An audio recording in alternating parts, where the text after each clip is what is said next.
Hello बच्चों, welcome to Ashish classes. आज का हमारा इंपॉर्टेंट टॉपिक है एल्कोहल में नॉमेनक्लेचर ऑफ एल्कोहल। ठीक है, इससे पहले हम एल्कोहल के बारे में थोड़ा सा बेसिक जानकारी ले चुके हैं। आज का हमारा टॉपिक रहेगा नॉमेनक्लेचर ऑफ एल्कोहल। तो आइए नॉमेनक्लेचर ऑफ एल्कोहल के बारे में थोड़ा सा डिस्कस करते हैं। तो सबसे पहले हम बात करते हैं कॉमन सिस्टम।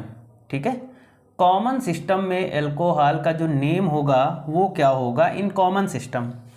तो in this system alcohol are named alkyl alcohol. मतलब अगर हम कॉमन सिस्टम की बात करते हैं तो यहाँ पर एल्कोहलों का जो नेम रखा जाता है वो एल्किल एल्कोहल होता है। ठीक है, एल्किल एल्कोहल, एल्किल का मतलब आर और ये OH। ठीक है, तो ये एल्किल एल्कोहल है। ठीक है बच्चों, तो कॉमन सिस्टम में हम एल्कोहलों को एल्किल एल्कोहल के नाम से जानते हैं। जैसे एग्जाम्पल की बात कर लेते हैं, CH3OH, इसको हम लोग क्या बोलेंगे बच्चों, मेथिल एल्कोहल बोलेंगे। CH3CH2OH ये क्या हो जाता है, ये हमारा एथिल एल्कोहल हो जाता है। और यहाँ पर CH3CH3CHOH ये क्या हो जाएगा, आइसोप्रोपिल एल्कोहल। यानी जब भी हम कॉमन सिस्टम की बात करेंगे तो कॉमन सिस्टम में हम क्या करेंगे, एल्किल एल्कोहल बोलेंगे। किसको, एल्कोहल्स को। ठीक है, यहाँ पर ये वर्ड एल्किल एल्कोहल। ठीक है, कॉमन सिस्टम में एल्किल एल्कोहल बोलेंगे, जैसे मेथिल एल्कोहल, एथिल एल्कोहल और आइसोप्रोपिल एल्कोहल, ये एग्जाम्पल्स हो गए। अब उसके बाद में दूसरा पॉइंट चलते हैं, जैसे कार्बिनॉल सिस्टम में हम क्या बोलेंगे, कार्बिनॉल सिस्टम में हम एल्कोहल को किस नाम से जानेंगे। तो in this system alcohol are considered as derivatives of methyl alcohol CH3 is named as carbinol. ठीक है, इसमें हम कार्बिनॉल बोलेंगे। जैसे अगर हम बात कर लेते हैं एग्जाम्पल की, पहले एग्जाम्पल की CH3OH, ये क्या है बच्चों, कार्बिनॉल है। उसके बाद में यहाँ पर CH3CH2OH, जिसको हम लोग कॉमन सिस्टम में क्या बोलते थे, एथिल एल्कोहल, यहाँ पर इसको क्या बोलेंगे, मेथिल कार्बिनॉल। ठीक है, ये क्या हो जाएगा, मेथिल कार्बिनॉल।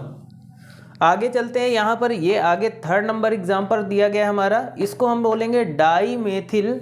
डाईमेथिल क्योंकि दो बार मेथिल जुड़ा हुआ है इसलिए क्या हो जाएगा, डाईमेथिल कार्बिनॉल हो जाएगा। यानी कार्बिनॉल सिस्टम में हम क्या बोलेंगे, जो हमारा मेथिल एल्कोहल होता है उसको कार्बिनॉल बोल देते हैं। ठीक है, और बाकी उसके अकॉर्डिंग हम देख लेते हैं। ठीक है, IUPAC सिस्टम की बात करते हैं तो एल्कोहलों को हम IUPAC सिस्टम में किस नाम से जानते हैं। ठीक है, तो alcohol are named as एल्केनॉल।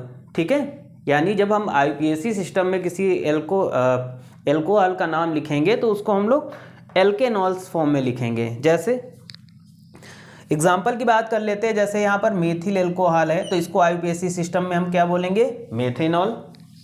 Ethyl alcohol दिया गया है तो एथिल एल्कोहल को हम IUPAC सिस्टम में क्या बोलेंगे, एथेनॉल बोलेंगे। ठीक है, और आगे ये हमारा एक और एग्जाम्पल दिया है, जैसे 2 मेथिल प्रोपेनॉल, 2 नंबर पे मेथिल और प्रोपेनॉल। ठीक है, तो ये हमारा क्या होता है, IUPAC सिस्टम होता है। ठीक है, कॉमन सिस्टम में हम एल्किल एल्कोहल के नाम से जानेंगे। कार्बिनॉल सिस्टम में हम क्या करेंगे, जो मेथिल एल्कोहल है, मेथिल एल्कोहल को हम लोग कार्बिनॉल सिस्टम के नाम में जानेंगे, यानी कार्बिनॉल के नाम से हम जानेंगे। IUPAC सिस्टम में हम एल्केनॉल जैसे methanol, ethanol, propanol, butanol, hexanol, heptanol etcetera. ठीक है, तो ये हमारा नॉमेनक्लेचर था, छोटा सा टॉपिक, और इसके आगे हम अगली क्लास में डिस्कस करेंगे। तो thank you for this class.